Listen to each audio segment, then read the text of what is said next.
The Winter's Tale, Act 4, Scene 1.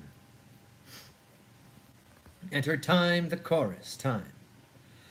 I that please some trial, both joy and terror, of good and bad that makes and unfolds error, now take upon me in the name of time, to use my wings, imputed not a crime to me, or my swift passage, that I slide over 16 years and leave the growth untried of that wide gap, since it is in my power to overthrow law, and in one self-born hour to plant and overwhelm custom. Let me pass, the same I am ere ancientest order was, or what is now received, I witness to. The times that brought them in, so shall I do to the freshest things now reigning, and make stale the glistering of this present, as my tale now seems to it.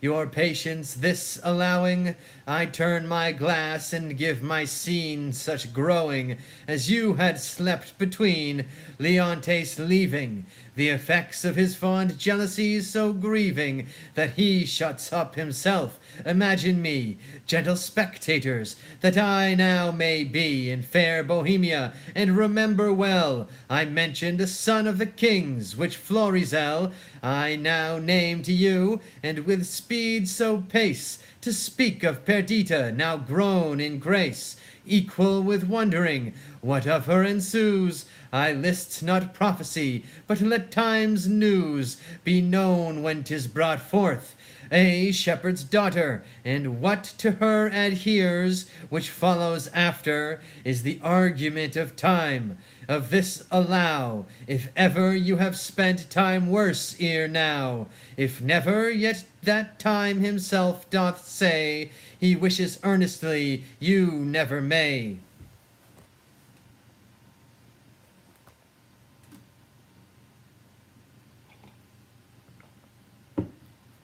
Scene 2. Enter Polizine and Camillo. I pray thee, good Camillo, be no more importunate. 'Tis a sickness denying thee anything, a death to grant this. It is 15 years since I saw my country. Though I have for the most part been aired abroad, I desire to lay my bones there. Besides, the penitent king, my master, hath sent for me, to whose feeling sorrows I might be some allay, or I overween to think so, which is another spur to my departure. As thou lovest me, Camillo, wipe not out the rest of thy services by leaving me now. The need I have of thee, thine own goodness hath made. Better not to have had thee than thus to want thee.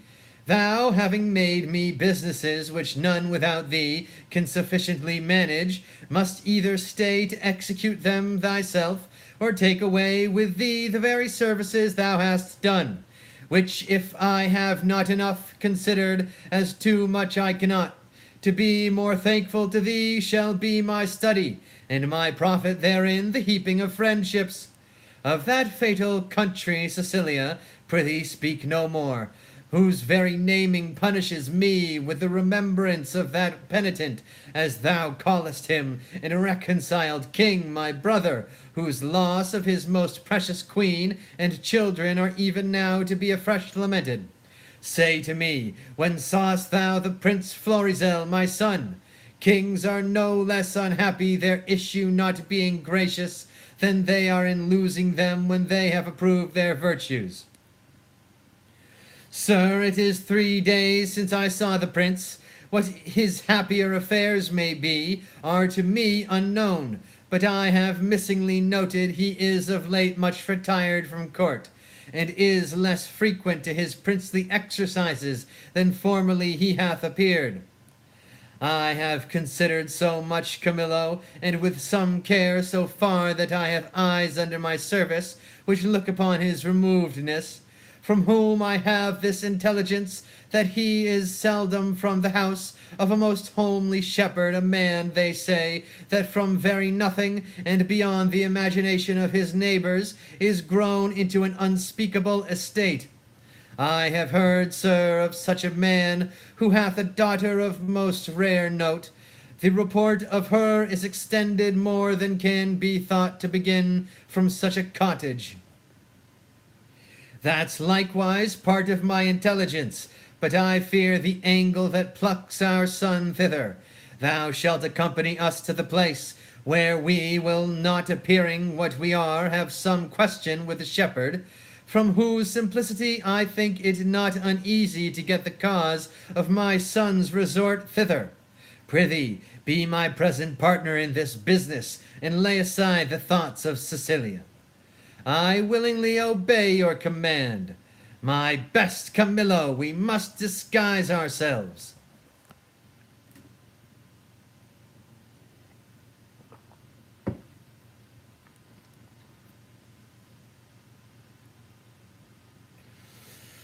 Scene 3. Enter Autolycus singing. Autolycus.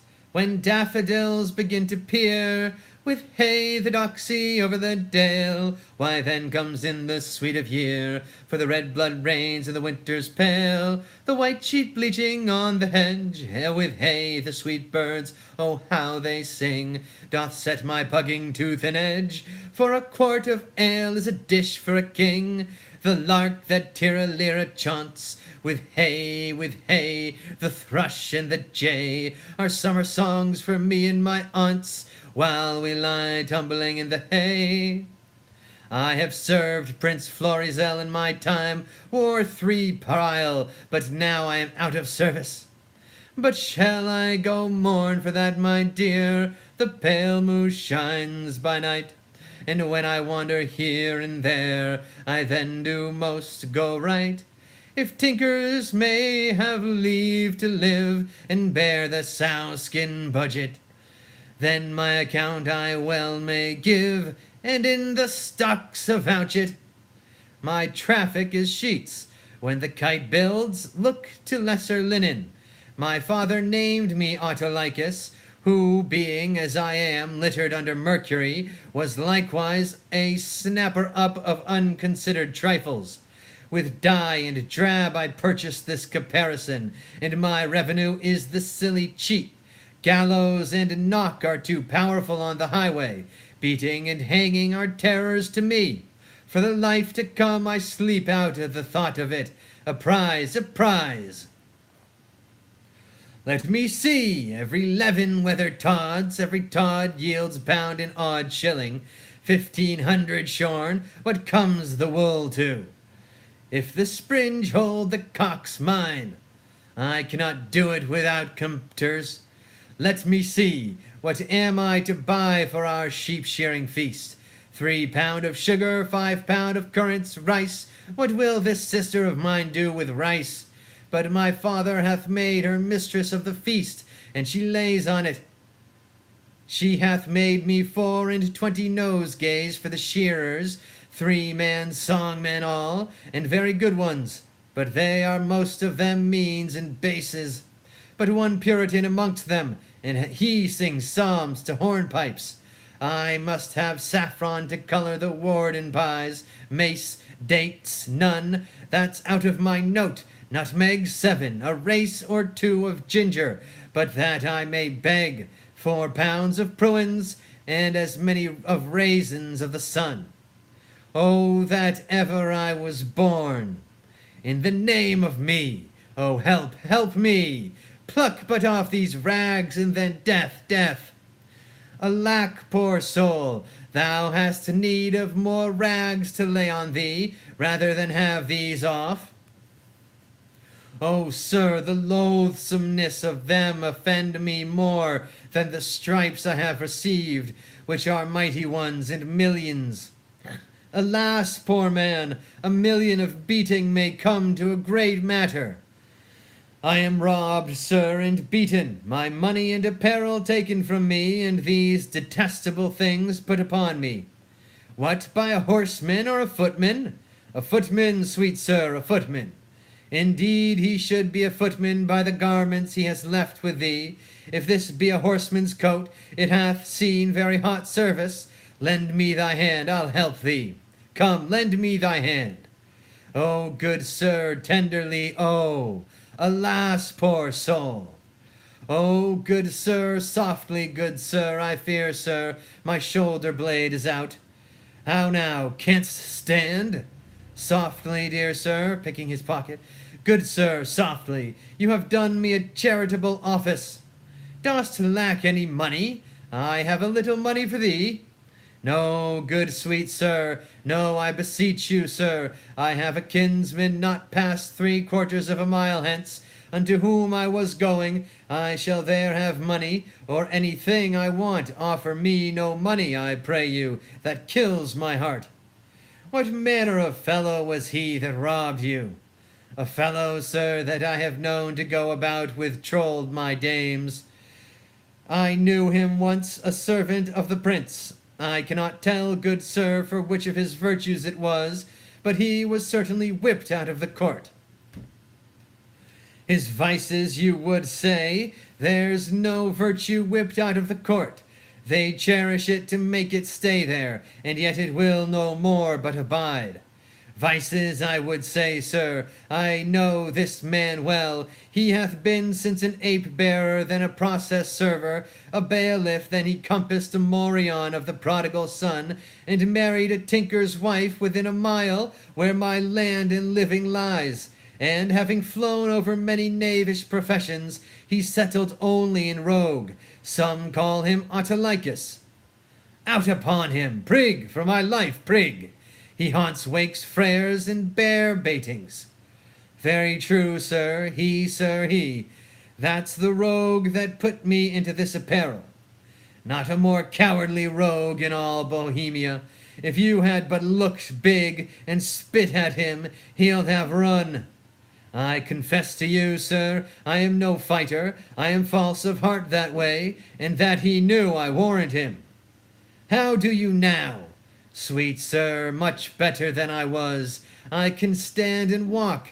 I will even take my leave of you, and pace softly towards my kinsman's. Shall I bring thee on the way? No, good-faced sir, no, sweet sir. Then fare thee well, I must go buy spices for our sheep-shearing. Prosper you, sweet sir. Your purse is not hot enough to purchase your spice. I'll be with you at your sheep-shearing too. If I make not this cheat bring out another, and the shearers prove sheep, let me be unrolled, and my name put in the book of virtue. Jog on, the footpath way, and merrily hent the stile hay. A merry heart goes all the day, your sad tires in a mile lay.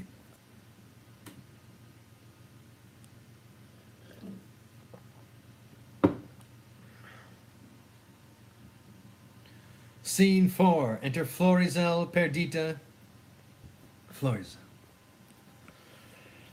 These your unusual weeds to each part of you does give a life, no shepherdess, but Flora appearing in April's front. This your sheep shearing is as a meeting of the pretty gods, and you the queen on it. Sir, my gracious lord, to chide at your extremes it not becomes me. Oh, pardon that I name them. Your high self, the gracious mark of the land you have obscured with a swain's wearing, and me, poor lowly maid, most goddess-like pranked up, but that our feasts in every mess have folly, and the feeders digest it with a custom. I should blush to see you so attired, sworn, I think, to show myself a glass. I bless the time when my good falcon made her flight across thy father's ground. Now Jove afford you cause. To me the difference forges dread.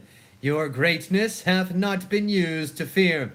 Even now I tremble to think your father by some accident should pass this way as you did. Oh, the fates! How would he look to see his work so noble vilely bound up? What would he say, or how should I, in these my borrowed flaunts, behold the sternness of his presence?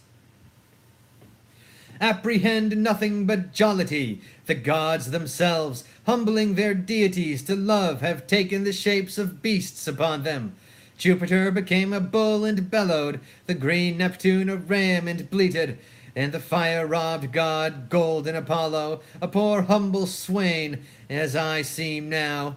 Their transformations were never for a piece of beauty rarer, nor in a way so chaste, since my desires run not before mine honour, nor my lusts burn hotter than my faith. Oh, but, sir, your resolution cannot hold when 'tis opposed, as it may be, by the power of the king. One of these two must be necessities, which then will speak that you must change this purpose, or I my life. Thou dearest Perdita, with these forced thoughts, I prithee, darken not the mirth of the feast, or I'll be thine, my fair, or not my father's, for I cannot be mine own, nor anything to any, if I be not thine. To this I am most constant, though destiny say no. Be merry, gentle. Strangle such thoughts as these with anything that you behold the while. Your guests are coming. Lift up your countenance, as it were the day of celebration of that nuptial, which we two have sworn shall come. O Lady Fortune, stand you auspicious. See your guests approach, address yourself to entertain them sprightly, and let's be red with mirth. Fie, daughter, when my old wife lived upon this day, she was both pantler, butler, cook, both dame and servant, welcomed all, served all, would sing her song and dance her turn, now here, at upper end of the table, now in the middle, on his shoulder and his, her face of fire with labour, and the thing she took to quench it, she would to each one sip. You are retired, as if you were feasted one and not the hostess of the meeting.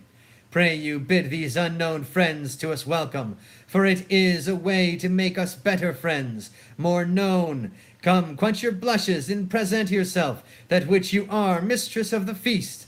Come on, and bid us welcome to your sheep shearing, as your good flock shall prosper. Sir, welcome. It is my father's will I should take on me the hostess-ship of the day. You're welcome, sir. Give me those flowers there, Dorcas. Reverend sirs, for you there's rosemary and rue. These keep seeming and savour all the winter long. Grace and remembrance be to you both, and welcome to our shearing. Shepherdess, a fair one are you. Well you fit our ages with flowers of winter. Sir, the year growing ancient, not yet on summer's death, nor on the birth of trembling winter, the fairest flowers of the season are our carnations and streaked gillivores, which some call nature's bastards. Of that kind our rustic gardens barren, and I care not to get slips of them. Wherefore, gentle maiden, do you neglect them? For I have heard it said there is an art which in their piedness shares with great creating nature. Say there be, yet nature is made better by no mean, but nature makes that mean. So over that art which you say adds to nature is an art that nature makes. You see, sweet maid, we marry a gentler scion to the wildest stock, and make conceive a bark of baser kind by bud of nobler race. This is an art which does mend nature, change it rather, but the art itself is nature. So it is. Then make your garden rich in gillivores, and do not call them bastards. I'll not put the dibble in earth to set one slip of them. No more than were I painted I would wish this youth should say 'twere well, and only therefore desire to breed by me. Here's flowers for you, hot lavender, mint, savory, marjoram, the marigold that goes to bed with the sun, and with him rises weeping. These are flowers of middle summer, and I think they are given to men of middle age. Ye are very welcome. I should leave grazing, were I of your flock, and only live by gazing. Out, alas! You'll be so lean that blasts of January would blow you through and through. Now, my fairest friend, I would had I some flowers of the spring that might become your time of day, and yours, that wear upon your virgin branches yet your maidenhead's growing. O Proserpina, for the flowers now that frighted thou lest fall from Dis his wagon, daffodils that come before the swallow dares, and take the winds of March with beauty, violets dim, but sweeter than the lids of Juno's eyes, or Cytherea's breath, pale primroses that die unmarried ere they can behold bright Phoebus in his strength, a malady most incident to maids, bold ox lips, and the crown imperial lilies of all kinds, the flower de luce being one. Oh, these I lack to make you garlands of, and my sweet friend to strew him over and over. What? Like a course? No, like a bank, for love to lie and play on, not like a course, or if not to be buried, but quick in mine arms. Come, take your flowers. Methinks I play as I have seen them do in Whitsun pastorals. Sure, this robe of mine does change my disposition. What you do still betters what is done. When you speak sweet, I'll have you do it ever. When you sing, I'll have you buy and sell so. So give alms. Pray so, and for the ordering your affairs, to sing them too. When you do dance, I wish you a wave of the sea, that you might ever do nothing but that. Move still, still so, and own no for other function. Each your doing so singular in each particular crowns what you are doing in the present deeds, that all your acts are queens. O Doricles, your praises are too large, but that your youth, and the true blood which peeps fairly through it, do plainly give you out an unstained shepherd. With wisdom I might fear, my Doricles. You wooed me the false way. I think you have as little skill to fear as I have purpose to put you to it. But come, our dance, I pray, your hand, my Perdita, so turtles pair that never mean to part. I'll swear for 'em. This is the prettiest low-born lass that ever ran on the green sword. Nothing she does or seems but smacks of something greater than herself, too noble for this place. He tells her something that makes her blood look on it. Good sooth, she is the queen of curds and cream. Come on, strike up.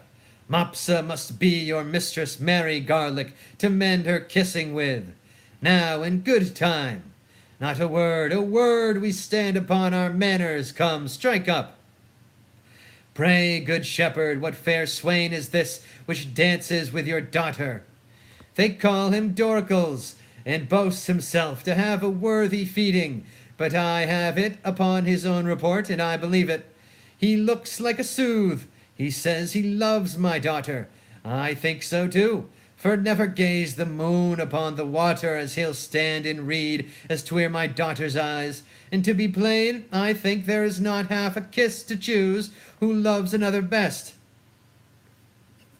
She dances featly, so she does anything, though I reported that should be silent. If young Doricles do light upon her, she shall bring him that which he not dreams of. Oh, master! If you did but hear the peddler at the door, you would never dance again after a tabor and pipe. No, the bagpipe could not move you. He sings several tunes faster than you'll tell money. He utters them as he had eaten ballads, and all men's ears grew to his tunes. He could never come better. He shall come in. I love a ballad but even too well, if it be doleful matter merrily set down, or a very pleasant thing indeed, and sung lamentably. He hath songs for man or woman, of all sizes. No milliner can so fit his customers with gloves. He has the prettiest love songs for maids, so without bawdry, which is strange. With such delicate burthens of dildos and fadings, jump her and thump her, and where some stretch-mouthed rascal would, as it were, mean mischief, and to break a foul gap into the matter, he makes the maid to answer, "Whoop, do me no harm, good man," puts him off, slights him, with "Whoop, do me no harm, good man." This is a brave fellow. Believe me, thou talkest of it, admirable conceited fellow. Has he any unbraided wares?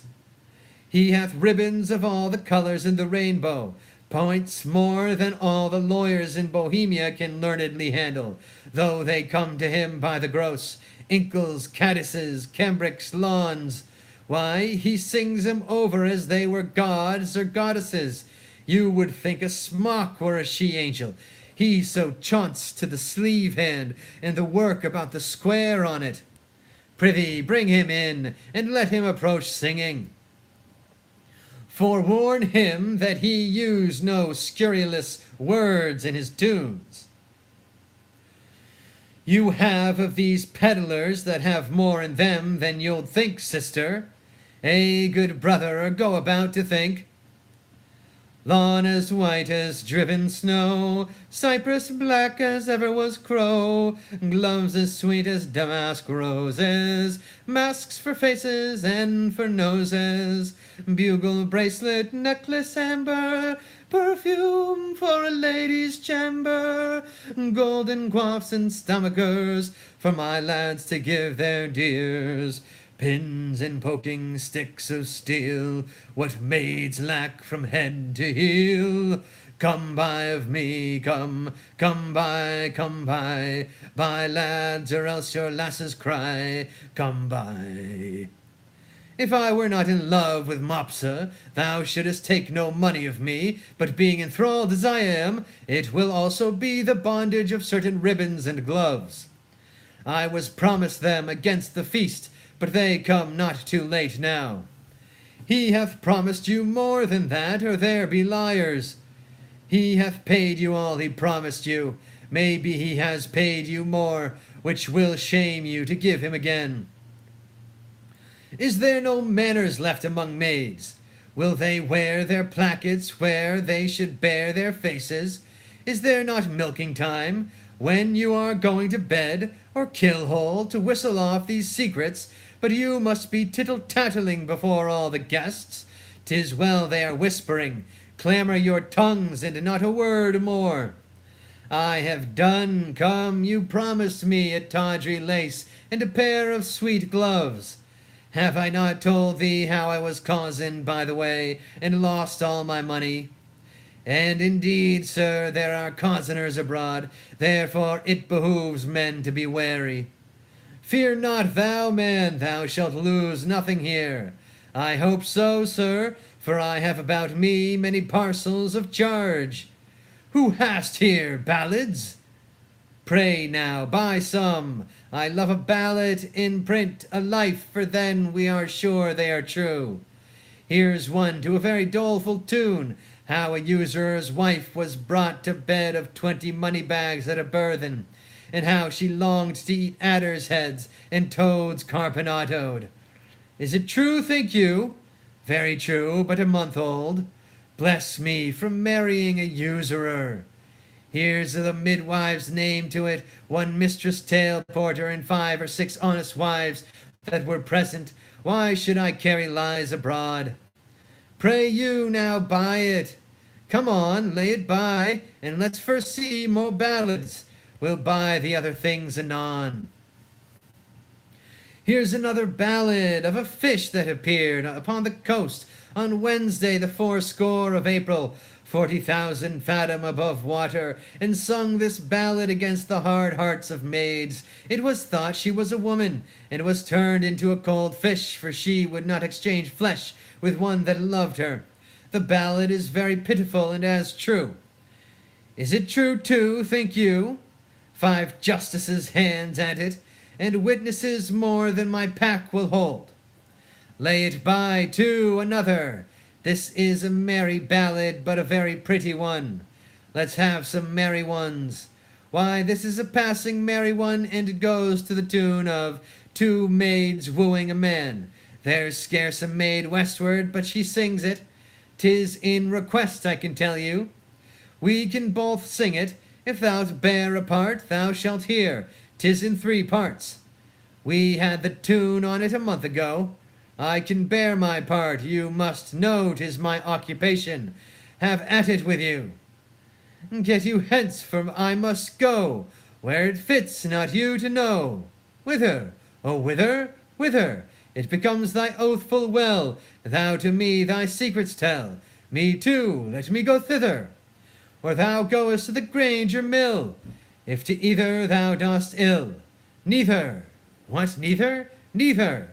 Thou hast sworn my love to be. Thou hast sworn it more to me. Then whither goest? Say whither. We'll have this song out anon by ourselves. My father and the gentlemen are in sad talk, and we'll not trouble them. Come, bring away thy pack after me. Wenches, I'll buy for you both. Peddler, let's have the first choice. Follow me, girls, and you shall pay well for 'em. Will you buy any tape or lace for your cape? May my dainty duck, my dear, any silk, any thread, any toys for your head, of the newest and finest wear, come to the peddler, money's a meddler, that doth utter all men's aware. Master, there is 3 carters, 3 shepherds, 3 neat herds, 3 swineherds, that have made themselves all men of hair. They call themselves saltiers, and they have a dance which the wenches say is a gallimaufry of gambols, because they are not in it, but they themselves are of the mind, if it be not too rough for some that know little but bowling, it will please plentifully. Away, will none on it. Here has been too much homely foolery already. I know, sir, we're wary you. You wary those that refresh us, pray. Let's see these 4 threes of herdsmen. 1 3 of them, by their own report, sir, hath danced before the king, and not the worst of the 3, but jumps 12 foot and a half by the squire. Leave your prating. Since these good men are pleased, let them come in, but quickly now. Why, they stay at door, sir. Oh, father, you'll know more of that hereafter. Is it not too far gone? 'Tis time to part them. He's simple and tells much. How now, fair shepherd? Your heart is full of something that does take your mind from feasting. Sooth, when I was young, and handed love as you do, I was wont to load me my she with knacks. I would have ransacked the peddler's silken treasury, and have poured it to her acceptance. You have let him go, and nothing marted with him.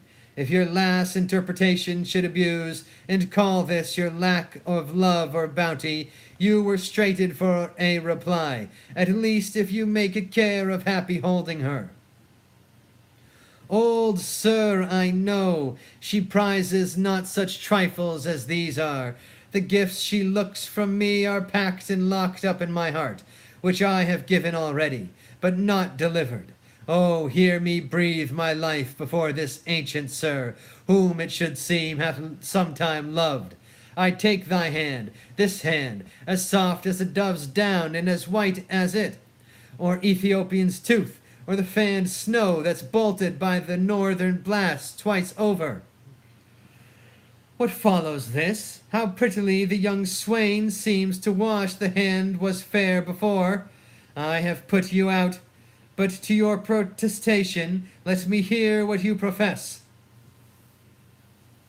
Do and be witness to it, and this my neighbor too, and he, and more than he, and men, the earth, the heavens, and all, that were I crowned the most imperial monarch thereof, most worthy, were I the fairest youth that ever made eye swerve, had force and knowledge more than was ever man's, I would not prize them without her love.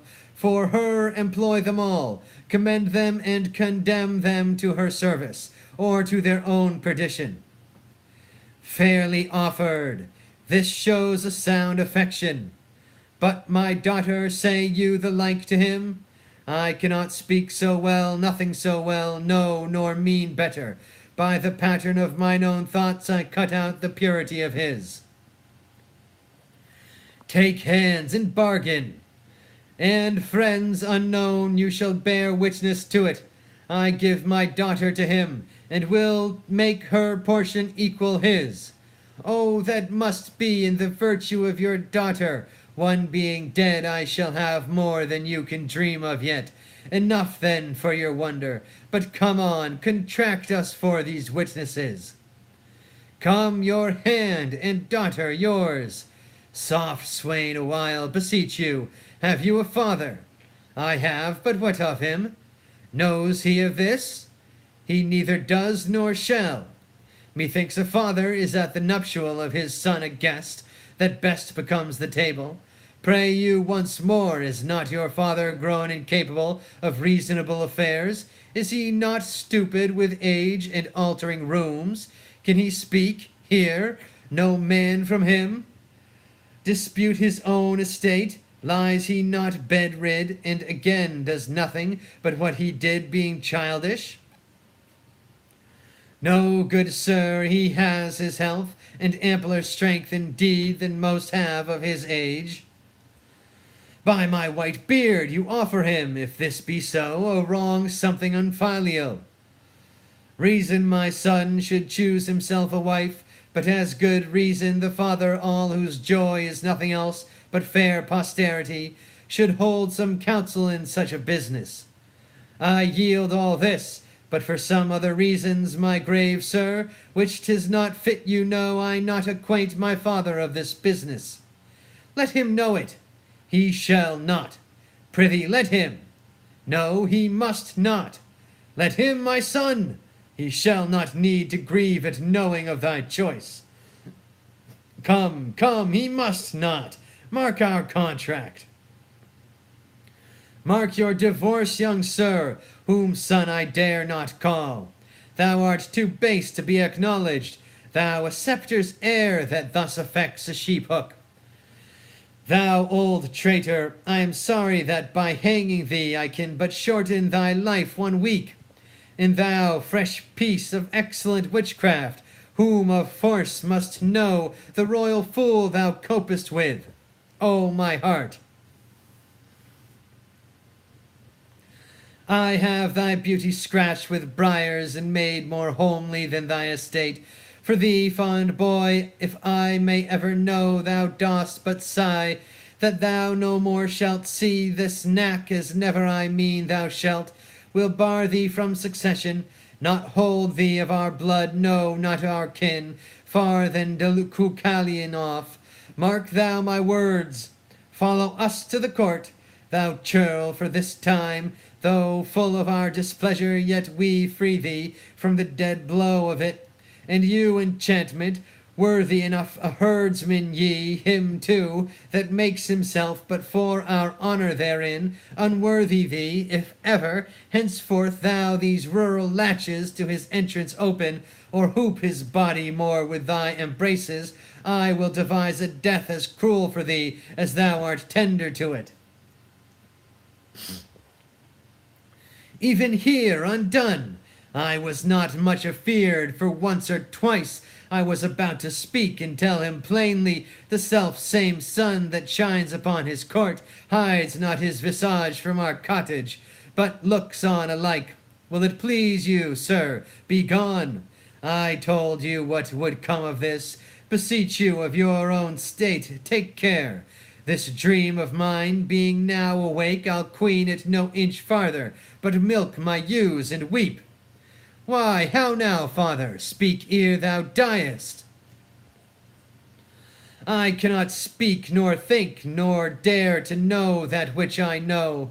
O sir, you have undone a man of 83, that thought to fill his grave in quiet, ye, to die upon the bed my father died, to lie close by his honest bones, but now some hangman must put on my shroud, and lay me where no priest shovels in dust.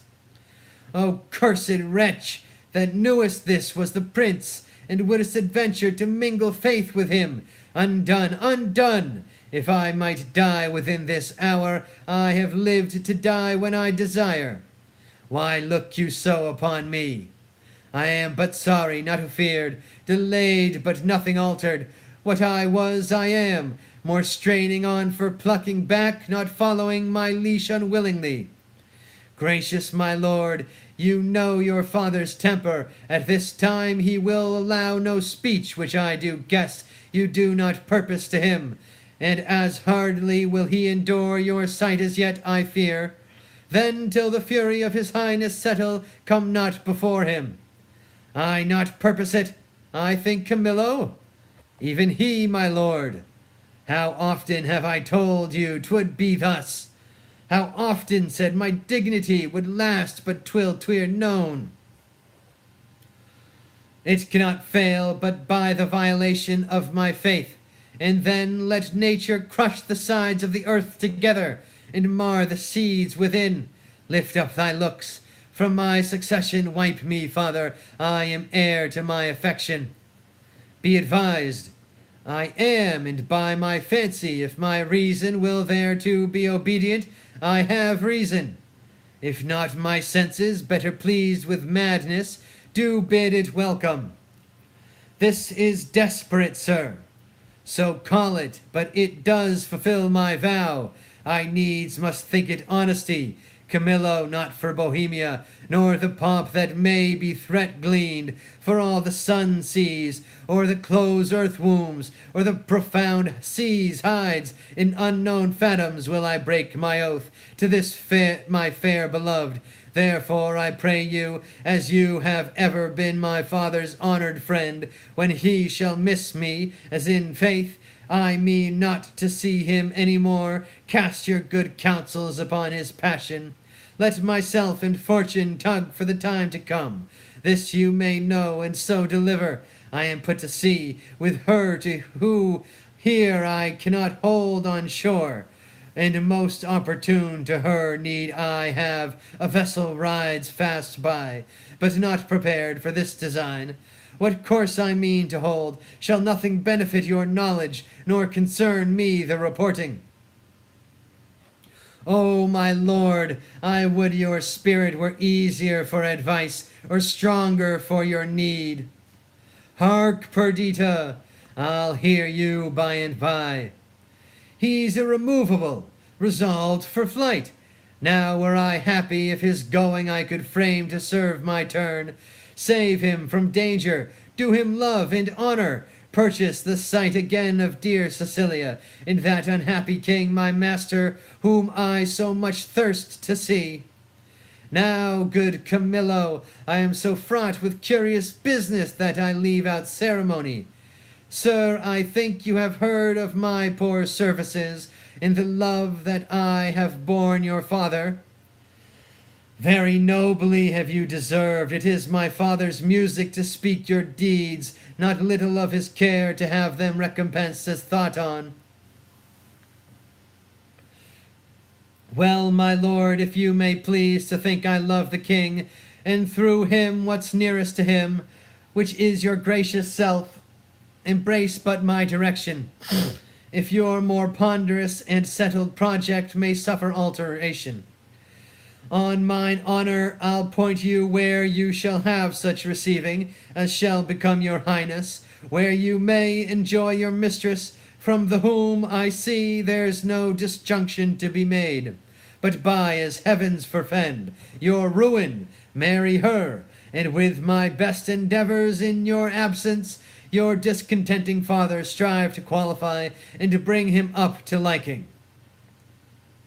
How, Camillo, may this almost a miracle be done, that I may call thee something more than man, and after that trust to thee? Have you thought on a place whereto you'll go? Not any yet, but as the unthought on accident is guilty to what we wildly do, so we profess ourselves to be the slaves of chance, and flies of every wind that blows. Then list to me this follows, if you will not change your purpose, but undergo this flight, make for Sicilia, and there present yourself and your fair princess, for so I see she must be for Leontes. She shall be habited as it becomes, the partner of your bed. Methinks I see Leontes opening his free arms, and weeping his welcomes forth, asks thee there, son, forgiveness, as 'twere in the father's person, kisses the hands of your fresh princess, over and over divides him twixt his unkindness and his kindness. The one he chides to hell, and bids the other grow, faster than thought or time. Worthy Camillo, what colour for my visitation shall I hold up before him, sent by the king your father to greet him and to give him comfort, sir. The manner of your bearing towards him with you, what you, as from your father, shall deliver, things known betwixt us three, I'll write you down, the which shall point you forth at every sitting what you must say, that he shall not perceive, but that you have your father's bosom there, and speak his very heart. I am bound to you. There is some sap in this. A course more promising than a wild dedication of yourselves to unpathed waters, undreamed shores, most certain to miseries enough, no hope to help you, but as you shake off one to take another, nothing so certain as your anchors, who do their best office, if they can but stay you where you'll be loath to be. Besides, you know prosperity's the very bond of love, whose fresh complexion and whose heart together affliction alters. Of one of these is true. I think affliction may subdue the check, but not take in the mind. Yea, say you so? There shall not at your father's house these 7 years be born another such. My good Camillo, she's as forward of her breeding as she is in the rear our birth. I cannot say 'tis pity she lacks instructions, for she seems a mistress to most that teach. Your pardon, sir, for this I'll blush you thanks. My prettiest Perdita, but oh, the thorns we stand upon! Camillo, preserver of my father, now of me, the medicine of our house, how shall we do? We are not furnished like Bohemia's son, nor shall appear in Sicilia. My lord, fear none of this. I think you know my fortunes do all lie there. It shall be so my care to have you royally appointed, as if the scene you play were mine.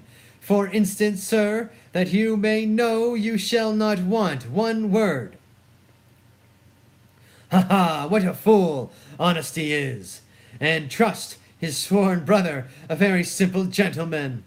I have sold all my trumpery, not a counterfeit stone, not a ribbon, glass, pomander, brooch, table book, ballad, knife, tape, glove, shoe tie, bracelet, horn ring, to keep my pack from fasting. They throng who should buy first, as if my trinkets had been hollowed and brought a benediction to the buyer, by which means I saw whose purse was best in picture, and what I saw to my good use I remembered. My clown, who wants but something to be a reasonable man, grew so in love with the wench's song that he would not stir his pettitoes till he had both tune and words, which so drew the rest of the herd to me that all their other senses stuck in ears. You might have pinched a placket. It was senseless. 'Twas nothing to gild a cod piece of a purse. I would have filed the keys off that hung in chains. No hearing, no feeling, but my sir's song, and admiring the nothing of it, so that in this time of lethargy I picked and cut most of their festival purses, and had not the old man come in with a hubbub against his daughter and the king's son, and scarred my choffs from the chaff, I had not left a purse alive in the whole army. Nay, but my letters by this means being there so soon as you arrive shall clear that doubt. And those that you'll procure from King Leontes shall satisfy your father. Happy be you! All that you speak shows fair. Who have we here? We'll make an instrument of this. Omit nothing may give us aid.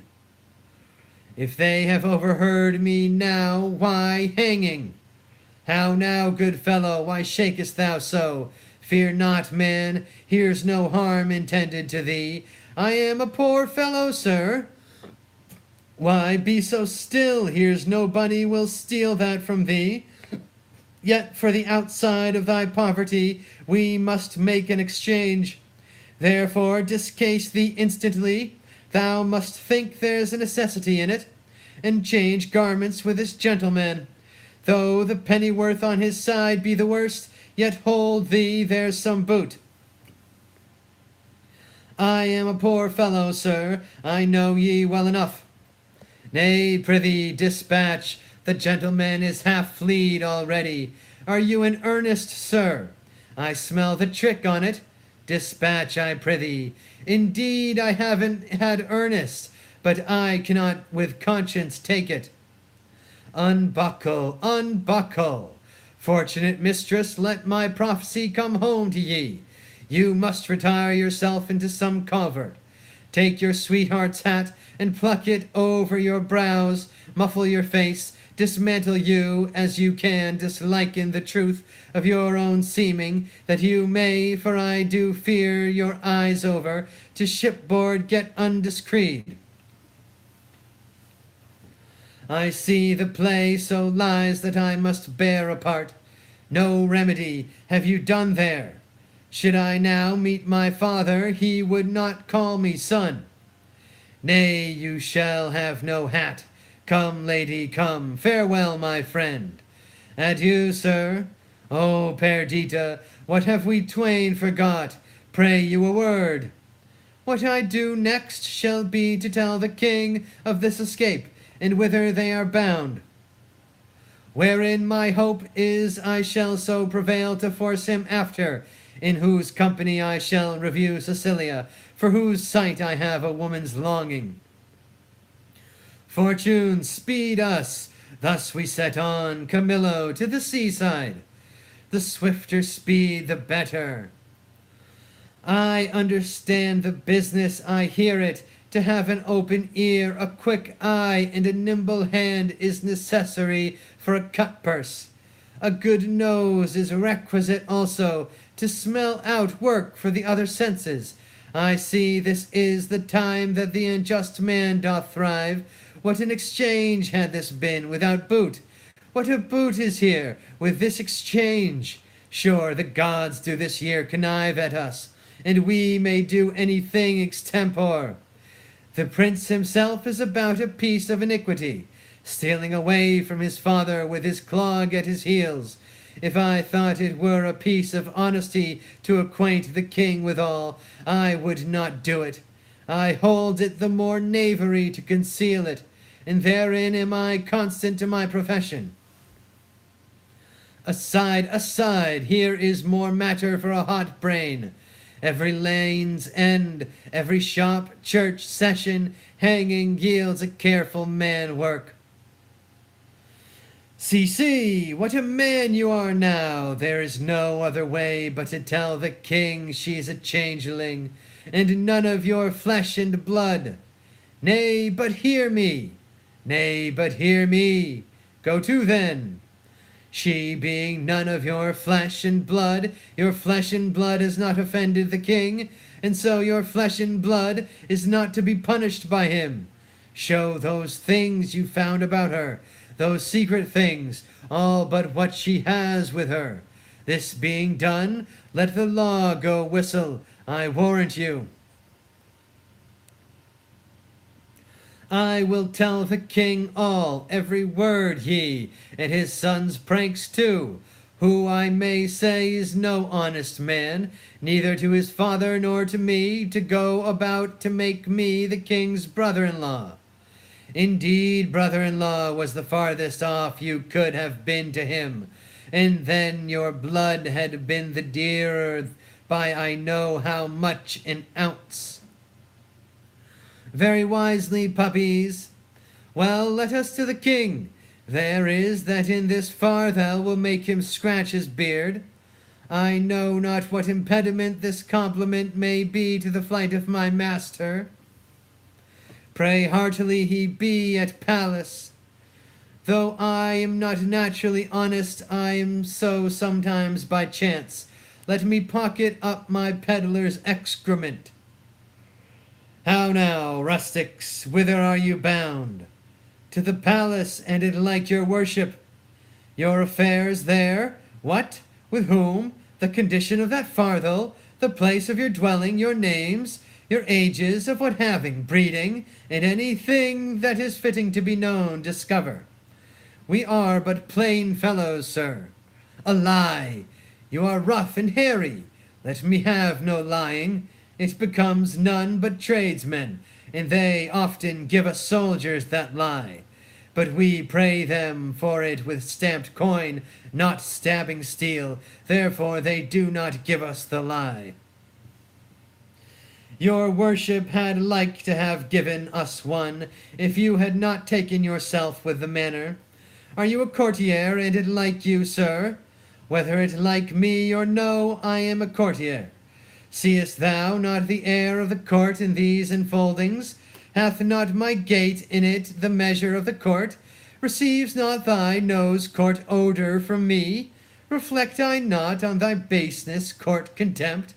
Thinkest thou, for that I insinuate, that toes from thee thy business, I am therefore no courtier?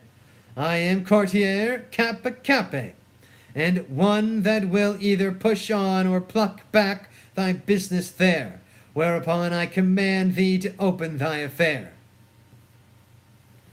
My business, sir, is to the king. What advocate hast thou to him?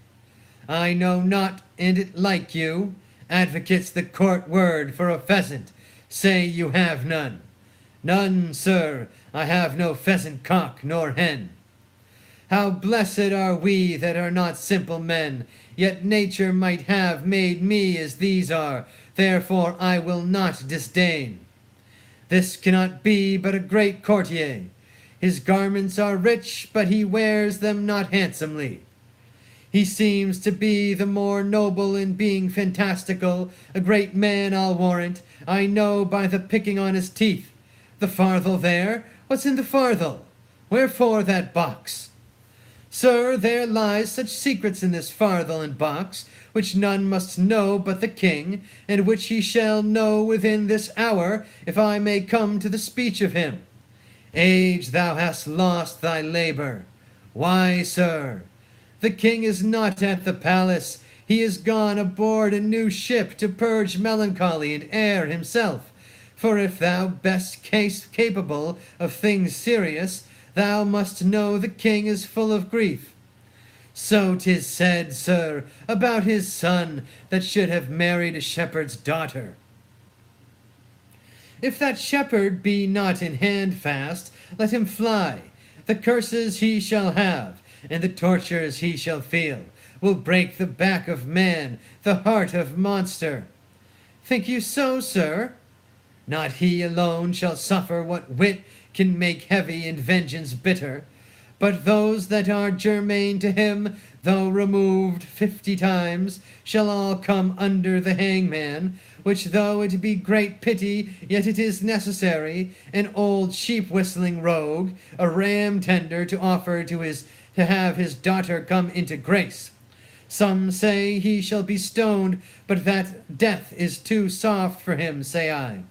Draw our throne into a sheep coat. All deaths are too few, the sharpest too easy. Has the old man ever a son, sir, do you hear, and it like you, sir? He has a son who shall be flayed alive, then anointed over with honey set on the head of a wasp's nest, then stand till he be 3/4 in a dram dead, then recovered again with aquavitae or some other hot infusion, then raw as he is, and in the hottest day prognostication proclaims, shall he be set against a brick wall, the sun looking with a southward eye upon him, where he is to behold him with flies blown to death. But what talk we of these traitorly rascals, whose miseries are to be smiled at, their offences being so capital? Tell me, for you seem to be an honest plain men, what for you have to the king? Being something gently considered, I'll bring you where he is abroad, tender your persons to his presence, whisper him in your behalfs, and if it be in man besides the king to effect your suits, here is man shall do it. He seems to be of great authority. Close with him, give him gold, and though authority be a stubborn bear, yet he is oft led by the nose with gold. Show the inside of your purse to the outside of his hand, and no more ado. Remember, stoned and flayed alive. And it please you, sir, to undertake the business for us. Here is that gold I have. I'll make it as much more, and leave this young man in pawn till I bring it you. After I have done what I promised, sir, will give me the moiety. Are you a party in this business?